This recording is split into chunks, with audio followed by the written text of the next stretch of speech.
America के राष्ट्रपति Donald Trump ने हार्मुज जल डमरू मध्य खोलने की घोषणा की और अमेरिकी सेना ने जहाजों के साथ ईरानी नाकेबंदी तोड़ दी। पाकिस्तान में ईरान और अमेरिका के प्रतिनिधिमंडलों के बीच चल रही वार्ताओं के बीच अमेरिकी नौसेना के युद्धपोत अचानक हार्मुज जलडमरू मध्य में जबरन रास्ता बनाने बढ़े। सूत्रों के अनुसार आज कई अमेरिकी जहाजों ने हार्मुज जलडमरू मध्य को बिना ईरान की किसी अनुमति के दोनों तरफ पार किया, लेकिन ईरान का कहना है कि अमेरिकी पहले ही हमले की चेतावनी के बाद जलडमरू मध्य से चले गए, लेकिन ये पूरी तरह सच नहीं है।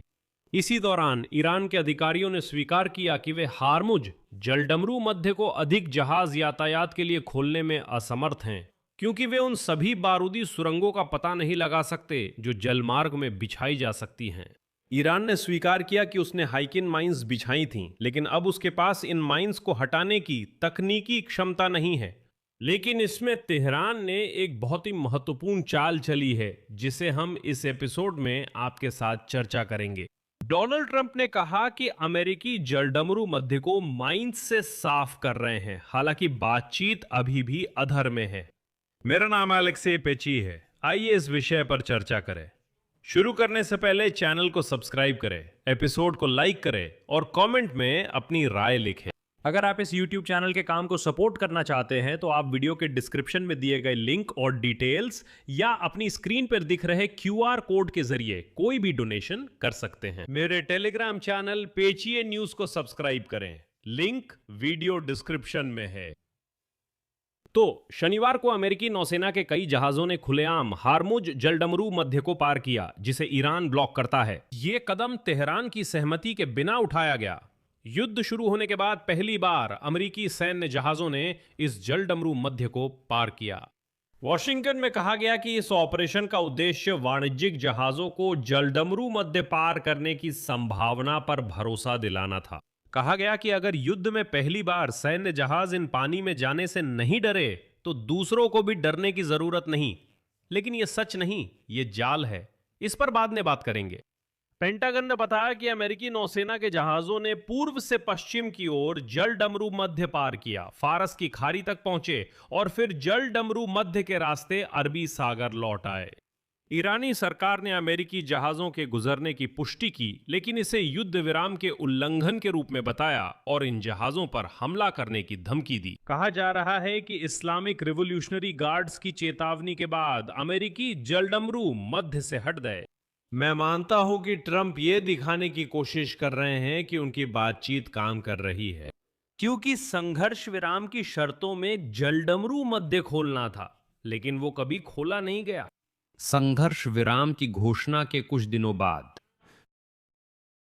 इस जलडमरू मध्य को बहुत ही कम जहाजों ने पार किया और फिर शनिवार सुबह खबरें आईं कि कम से कम 3 सुपर टैंकरों ने इस जलडमरू मध्य को पार किया है। यह शुरुआती संकेत है कि कुछ हलचल है, हालांकि यह सामान्य जहाज यातायात से बहुत कम है। इससे पहले अमेरिकी अधिकारियों ने माना कि जहाज इस क्षेत्र से इसलिए नहीं गुजर रहे क्योंकि ईरानियों से डर रहे हैं। और यहां सबसे दिलचस्प बात है, आज ट्रंप ने ठंडेपन से कहा कि ईरान सिर्फ टैंकरों और जहाजों को धमकी दे रहा है कि वे जलडमरू मध्य में समुद्री बारूदी सुरंगों से टकरा सकते हैं। ट्रंप के मुताबिक ये सिर्फ डराने की बातें हैं। वहां या तो समुद्री बारूदी सुरंगें नहीं हैं, और अगर हैं भी तो वे उतनी खतरनाक नहीं। लेकिन यहां एक और समस्या यह है कि ईरान व्यवहारिक तौर पर अर्मुज जलडमरू मध्य को अधिक गहन नौवहन के लिए नहीं खोल सकता, क्योंकि वह उन सभी बारूदी सुरंगों का पता लगाने में सक्षम नहीं है जो जलमार्ग में बिछाई जा सकती थीं।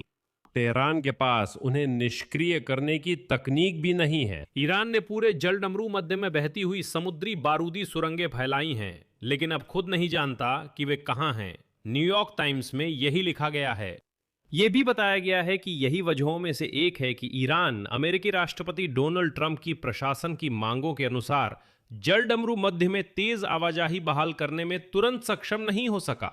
इसे ईरानी प्रतिनिधिमंडल और अमेरिकी पक्ष, जिसकी अगुवाई उपराष्ट्रपति जेडी वेंस कर रहे हैं, के बीच बातचीत में एक और जटिलता माना जा रहा है।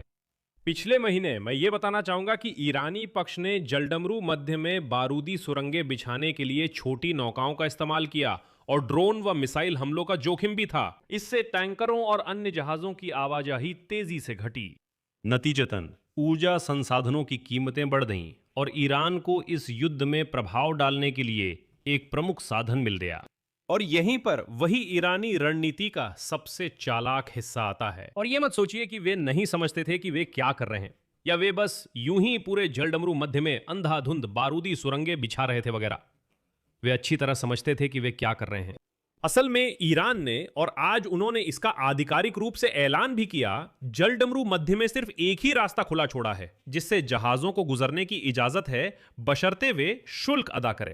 यह रास्ता ईरान के तट के पास से गुजरता है, जबकि बाकी समुद्री इलाका बारूदी सुरंगों से भरा है। इस्लामिक रिवॉल्यूशनरी गार्ड्स कॉर्प्स ने जहाजों के लिए समुद्री बारूदी सुरंगों के खतरे की चेतावनी दी, लेकिन वादा किया कि उनके गलियारे में ऐसी सुरंगें नहीं होंगी। वे निश्चित रूप से इस पर नजर रखेंगे, गश्त करेंगे, तलाश करेंगे और इसी तरह की गतिविधियां करेंगे। ये एक स्पष्ट रूप से निर्धारित गलियारा है जहां जहाज के गुजरने के लिए पैसे चुकाने पड़ते हैं।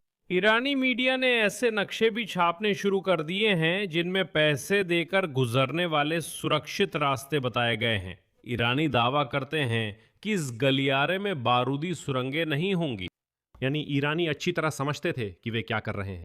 अमेरिकी अधिकारियों ने पहले ही स्वीकार कर लिया है कि ईरान ने उन्हें चकमा दे दिया, क्योंकि ऐसे रास्ते मुख्य रूप से ईरान द्वारा जलडमरू मध्य में अंधाधुंध बारूदी सुरंगें बिछाने की वजह से सीमित हैं। उन्होंने बताया कि हर बारूदी सुरंग कहां लगाई गई थी, उसके सटीक स्थान दर्ज किए गए थे या नहीं, ये पता नहीं है।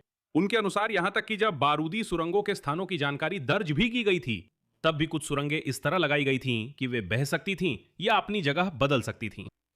यहां यह भी महत्वपूर्ण है कि समुद्री बारूदी सुरंगों को निष्क्रिय करना उन्हें लगाने की तुलना में कहीं अधिक जटिल काम है। वैसे अमेरिका के पास पूरी तरह से बारूदी सुरंगों को हटाने के लिए पर्याप्त शक्तिशाली साधन नहीं है, इसलिए वे मुख्य रूप से तटीय युद्धपोतों का उपयोग करते हैं, जिन्हें बारूदी सुरंगों की सफाई के लिए सुसज्जित किया गया है। ईरान के पास अपनी ही बिछाई बारूदी सुरंगें भी तुरंत हटाने की क्षमता नहीं है। ईरान ने सकरा गलियारा छोड़ा है जिससे जहाज जा सकते हैं, और समुद्र में बारूदी सुरंगें एक बहुत बड़ी समस्या है। ये ऐसी समस्या है जो सालों साल वहीं बनी रहेगी। अभी जलडमरू मध्य को बारूदी सुरंगों से पूरी तरह मुक्त करना असंभव है। समझाने के लिए मैं एक घटना याद दिलाता हूं। मई 2022 में नाटो ने बाल्टिक सागर में ओपन स्पिरिट नामक एक ऑपरेशन चलाया, जिसका उद्देश्य था पहली और दूसरी विश्व युद्ध की बची हुई बारूदी सुरंगों को ढूंढना और उन्हें निष्क्रिय करना। और जरा सोचिए, उस समय सच में उन्होंने सिर्फ दूसरे नहीं बल्कि पहले विश्व युद्ध की बारूदी सुरंगें भी ढूंढी और उन्हें विस्फोट से नष्ट किया। और सितंबर 2022 में उसी चल रही ऑपरेशन के तहत स्वीडन के स्टॉकहोम द्वीप समूह में पहली विश्व युद्ध के समय की एक बहती हुई बारूदी सुरंग मिली और उसे विस्फोट से नष्ट किया गया। ठीक ऐसी ही बहती हुई बारूदी सुरंगें अभी आरमुत जलडमरू मध्य में मौजूद हैं। भूगोल देखें, ये बाल्टिक सागर है, इतना बड़ा नहीं दिखता, और ये आरमुत जलडमरू मध्य है। और इन आंकड़ों की तुलना कीजिए तो आप समझेंगे कि ये बारूदी सुरंगें वहां बहुत बहुत लंबे समय तक रहेंगी, और पूरे पर्शियन खाड़ी, अरबी सागर को इन सुरंगों से साफ करना बहुत मुश्किल होगा। इसी दौरान डोनाल्ड ट्रंप ने बताया कि अमेरिका आरमुत जलडमरू मध्य को साफ करने का अभियान शुरू कर रहा है। उनके अनुसार अमेरिकी सेना ने ईरान के हथियार, सैन्य उद्योग का मुख्य हिस्सा और कई नेताओं को नष्ट किया है। उनके पास बस एक ही चीज बची है, वो है ये धमकी कि कोई जहाज समुद्री बारूदी सुरंग से टकरा सकता है। हालांकि उनके सभी 28 बारूदी सुरंग बिछाने वाले जहाज भी समुद्र की तह में पड़े हैं। अब हम आरमुत जलडमरू मध्य की सफाई शुरू कर रहे हैं, जो दुनिया के देशों जैसे चीन, जापान, दक्षिण कोरिया, फ्रांस, जर्मनी आदि के लिए एक सेवा है। और परंपरागत रूप से ट्रंप ने उस देश की आलोचना की जिसमें जलडमरू मध्य खोलने के लिए साहस और इच्छा शक्ति की कमी बताई। और उन्होंने ये भी जोड़ा कि कई देशों के खाली तेल टैंकर इस समय अमेरिका की ओर बढ़ रहे हैं ताकि वे हमारे तेल से लद सकें। तो ट्रंप यहां भी सबकी मदद और रक्षा कर रहे हैं।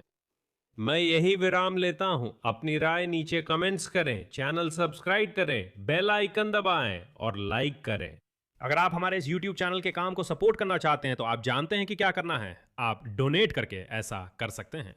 सभी लिंक और डिटेल्स डिस्क्रिप्शन या स्क्रीन के QR कोड में हैं। टेलीग्राम चैनल पेची न्यूज सब्सक्राइब करें। उसका लिंक वीडियो डिस्क्रिप्शन में है। ताज़ा खबरें मिलते ही वहां पोस्ट करते हैं। अपना ख्याल रखें। अलविदा।